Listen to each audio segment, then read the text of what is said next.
Understanding Shade of Red, an English language guide.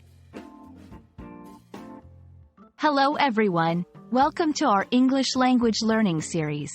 Today, we're going to explore the phrase, shade of red. This term is not just about color, but it's also rich in cultural and linguistic nuances.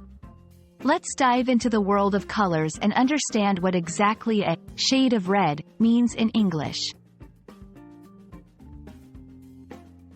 Shade of red refers to any particular version of the color red. Imagine red as a family, and each shade is a member of that family. These shades can vary in brightness, darkness, and intensity.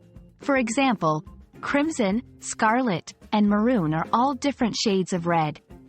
It's important to understand that when we talk about shades, we're talking about subtle differences in the color. Let's see how this phrase fits into everyday English. You might hear someone say, "I'm looking for a shade of red for my new dress that isn't too bright." Here, the speaker is referring to a specific type of red color. Or, in a more poetic sense, the sunset was a beautiful shade of red, unlike anything I've seen before.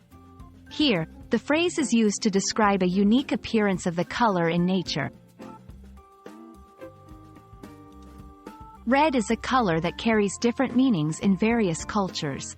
In some, it's a symbol of passion and love, while in others, it represents danger or power.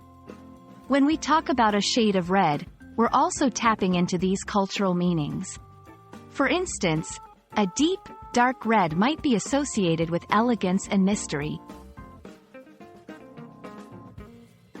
Understanding the phrase, shade of red, is a great example of how language can be colorful and expressive. It's not just about learning a term but also about exploring how colors and words blend to create meaningful expressions. I hope this video has been enlightening and adds a bit of color to your English learning journey.